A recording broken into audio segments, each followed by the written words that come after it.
8號風球預測改發更高風球機會唔大。中午嘅時候，太多人同時打電話，令到網絡癱瘓。911週年美國官方悼念活動陸續展開。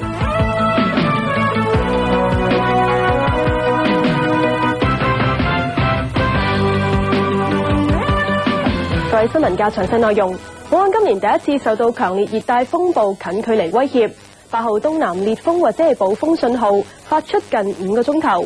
強烈熱帶風暴克格比挨晚嘅時候最接近本港，天文台預計凌晨過後風暴對本港嘅威脅先至會解除。崔威儀報道。本港天氣由朝早開始已經轉壞，強風夾雜住大雨，帶咗遮都冇用。雨勢落下又停下，但係風勢就越吹越強，海面嘅風浪亦都越嚟越大。受到強烈熱帶風暴克格比影響，本港目前平均風力每小時超過62公里，預計會喺挨晚最接近本港。天文台話，8號烈風或暴風信號仍然會持續多一段時間，不過改發更高信號嘅機會唔大。克格比呢，仍然係距離香港一個較為接近嘅距離嘅，咁就8號風球呢，就仍然係生效嘅。咁就至於話要解除8號風球嘅威脅嘅話呢，就相信呢，就係要到凌晨時分啦。克格比過去幾個鐘頭已經為本港廣泛地區帶嚟幾十毫米雨量。天文台預計週末嘅天氣仍然唔好，間中會有驟雨，呼籲市民做好防風措施。無線電視記者徐慧儀報導。咁杜允惠呢，而家就喺紅磡碼頭㗎。係啦，杜允惠啊，外邊嘅風勢而家係點啊？而家呢度咧可以話係風雨交加啦，風勢非常之咁猛烈，咁而海邊亦都不停有大雨咧係潑過嚟岸邊㗎。而家睇下海面嘅情況咧，亦都可以感受到咧風勢有幾咁猛烈。咁見到海咧係不停有白頭浪咁樣湧現。咁講翻咧喺之前咧8號風球懸掛之後咧，有大批收工嘅市民同埋學生喺同一時間湧到去車站度搭車翻屋企。咁雖然天文台喺2個鐘之前咧已經發出咗預報，咁但係有市民就投訴話公司冇提早俾員工離開到對閘。但喺8號發出後前放工。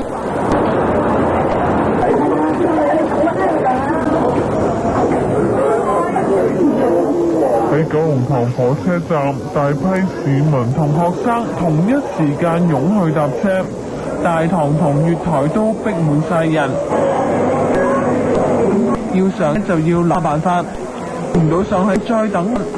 除咗好多人都巴士喺紅磡海底隧道入口嘅巴士站，啲人多到排晒上天橋。尖沙咀多個巴士站亦都逼滿晒人。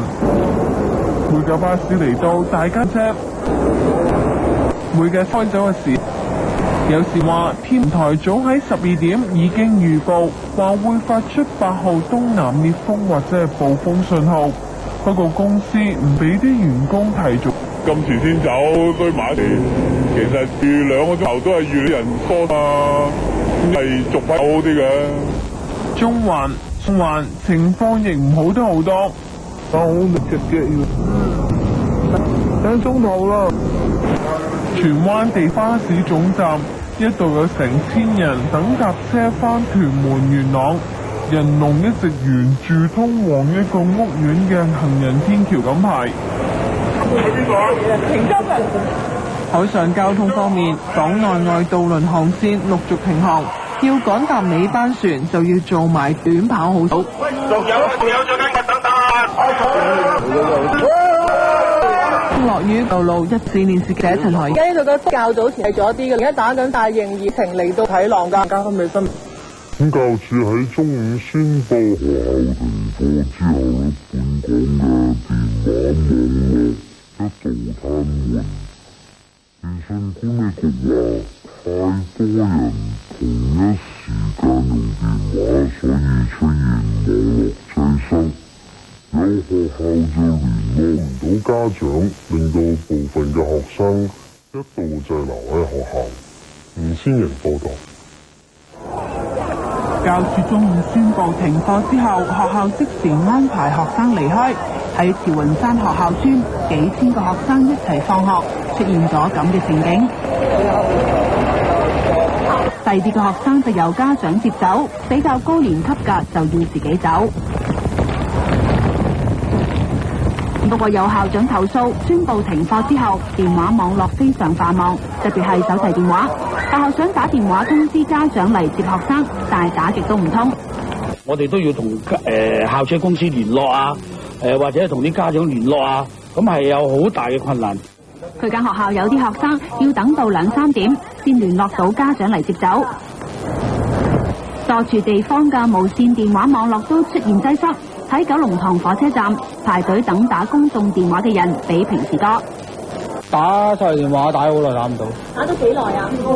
就大埔起打1個鐘頭啦。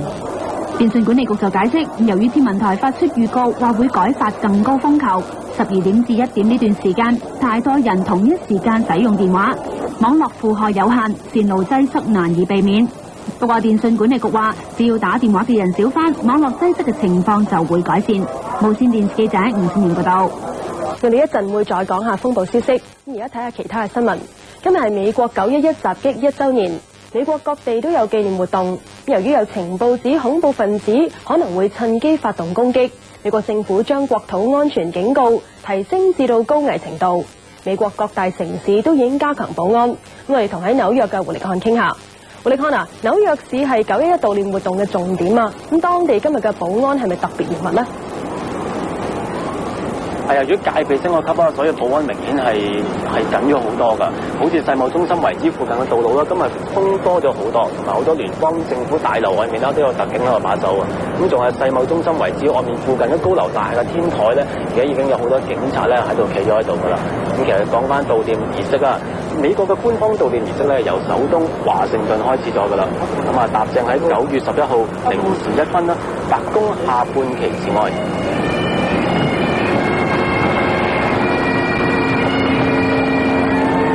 而喺另一個遇襲城市紐約啦，5個紀律部隊嘅空敵隊分別喺凌晨開始，先後由市內5個行政區出發，一邊奏樂一邊操往世貿中心嘅位置。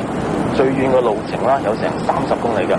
咁啊，沿途兩邊呢有唔少市民喺度鼓勵，佢哋大約會喺1個鐘頭之內咧到達世貿中心為止，參與喺8點46分，即係第一架被騎劫客機撞向世貿中心北座嘅時候舉行嘅悼念儀式。我哋今日咧就請嚟香港移民雷金明先生啊。雷金明先生咧當時咧即係被襲擊嘅時候咧就喺南座91樓咧就辦公㗎。咁佢成功由91樓行樓梯啦，成功咧就逃過呢一劫啦。好啦，跟住問翻阿雷生啊，你覺得1年之後見到你之前辦公嘅地點冇咗啦，你有咩感想？嘅心情好複雜，即係首先第一個印象咧就有失落感啦。因為嗰2棟咁偉大、咁宏偉標頂咧，係對我哋呢市嘅市民嚟講咧，已經係幾10年嚟成為我哋生活一部分。而係因為受到恐怖主義者襲擊之後咧，就前2座標頂冇晒啦，係咪？即係咁嘅原因咧，就係好自然而然咧，好多當時嘅情景喺樓梯，我喺經過樓梯走落下邊咧，逃到安全地方嘅時候咧，係嗰種當時嗰種情形係一幕一幕咁再喺我腦入邊再湧現。嗱，你公司係損失咗13位同事啊？係冇錯。咁你今日你哋公司會有咩悼念嘅儀式啊？喺8點46分咧，就係喺北座受到攻擊嗰個時刻咧，我哋會全體咧係聚集埋一齊係靜默致哀。然後咧，下晝1點鐘咧，我哋會請嗰啲受難者家屬翻嚟我哋公司，係大家聚會，係對佢哋係致意，同埋亦都對死難者嘅哀悼。係，多謝雷生。咁其實咧，就官方嘅紀念儀式咧，由今日開始啊，咁但係民間嘅悼念儀式咧，一早已經開始咗㗎啦。悼念911死難者，有人用歌聲嚟表達。有人奏起樂器，有人做咗拉登嘅假棺材，表達佢哋嘅憤怒。